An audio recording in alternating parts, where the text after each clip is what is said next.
Hello dear students, this is Pragati. आपण पाहतोय polynomial 2.4 question number 8. तर पहा मुलांनो, हा जो क्वेश्चन नंबर 8 आहे इथे पण आपल्याला सेम अशाच प्रॉपर्टी वापरायच्या आहे. आणखी एक महत्त्वाची गोष्ट म्हणजे ह्याच्यामध्ये जे क्यूब्स येतात ते क्यूब्स तुम्हाला ॲटलिस्ट 1 to 10 पर्यंत जे क्यूब्स आहेत ते सगळे तुमचे बाय हार्ट लावून पाहिजे आणि तुम्ही हे उतरवून घ्या आणि भिंतीवर लावून ठेवा आणि येता जाता त्याच्यावर नजर पडली म्हणजे हे आपले बऱ्यापैकी लर्न होतील. चला तर मग क्वेश्चन सॉल्व करायला सुरुवात करूया. 8चा क्यूब म्हणजे काय?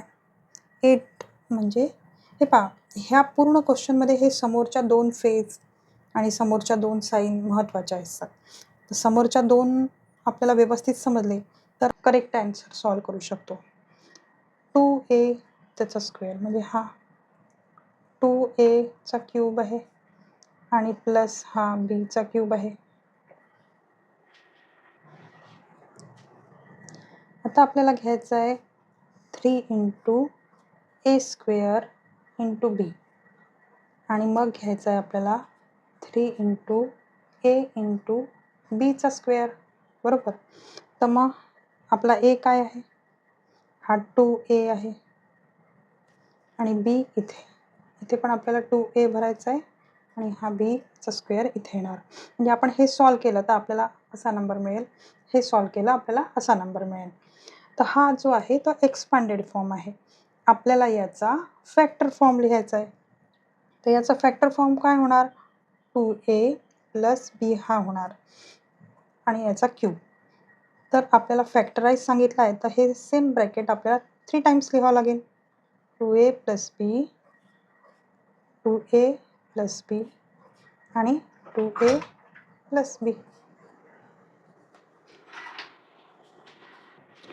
आता सेकंड पाहूया.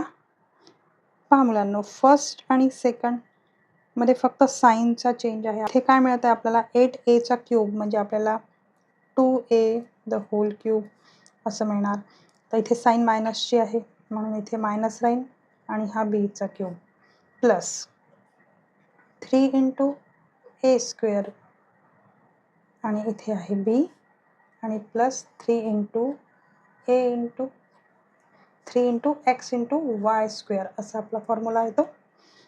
तर इथे फर्स्ट याच्यात आपल्याला 2a भरायचे आहे, सेकंड याच्यात b, इथे 2a आणि हा b. इथे आपण साईनमध्ये करेक्शन करून घेऊया. हा प्लस असला तर हा मायनस बी राहील, हा मायनस बी आणि हा मायनस बी म्हणजे हा प्लस राहील आणि हा मायनस राहतो आणि इथे क्यूब असल्यामुळे हा पण मायनस आहे. तर याचा जो फॅक्टर फॉर्म आहे तो काय राहील? 2a minus b the whole cube असा राहील. आता हे 3 वेळा लिहावं लागेल. 2a, आता हे 3 वेळा लिहू. 2a मायनस b एक ब्रॅकेट, 2a मायनस b दुसरा ब्रॅकेट, 2a मायनस bचा तिसरा ब्रॅकेट. आता पाहूया तिसरं. थर्ड क्वेश्चनमध्ये पहा मुलांनो, 27 हा 3चा क्यूब येतो आणि 125 हा 5चा क्यूब येतो. तर इथे काय मिळणार आपल्याला? हा 3चा क्यूब झाला आणि इथे प्लस मायनस 5aचा क्यूब झाला. तर आपल्याला plus 3 into a x square y आणि प्लस 3 into x yचा स्क्वेअर असं. तर आपल्याला x काय आपला 3 आहे आणि हा मायनस 5a आहे. हा आपल्याला 3 मिळतो, हा मायनस 5a मिळतो. तर याचा आपल्याला फॅक्टर फॉर्म जो लिहायचा आहे तो कसा राहील? 3 minus 5a the whole cube असा राहील. आता 3 टाइम्स लिहावं लागेल आपल्याला फॅक्टर असल्यामुळे. 3 मायनस 5a, 3 मायनस 5a आणि थर्डमध्ये 3 मायनस 5a. तर पहा मुलांनो, फोर्थ क्वेश्चनमध्ये जो 64 आहे, 64 आपला कशाचा क्यूब आहे? 64 आपल्याला 4चा क्यूब मिळतो आणि 27 हा आपल्याला 3चा क्यूब मिळतो. तर आपण सॉल्व करूया. 4 इथे आपल्याला मिळते 4aचा क्यूब प्लस मायनस 3b याचा क्यूब. मग आपण आणखी करूया. 3 इथे x square Y plus 3 into x आणि इथे वायचा स्क्वेअर. तर मग इथे व्हॅल्यू पुटअप करूया आपण. इथे 4a राहील, इथे -3b राहील, इथे 4a राहील आणि इकडे -3 इंटू b राहील. हा एक्सपांडेड फॉर्म झाला. आता आपल्याला फॅक्टर फॉर्म लिहायचा आहे. 4a - 3b the whole cube. 3 times लिहूया. 4a - 3b, 4a - 3b आणि 4a - 3b. तर पाहूया फिफ्थवाला. फिफ्थ क्वेश्चनमध्ये पहा 27 आहे. 27 हा आपल्याला 3चा क्यूब देतो आणि 216 हा 6चा क्यूब. तर 3p चा हा क्यूब आहे -1चा क्यूब आपल्याला 1च मिळतो, म्हणजे 1/, आपल्याला 6 हा याचा क्यूब आहे.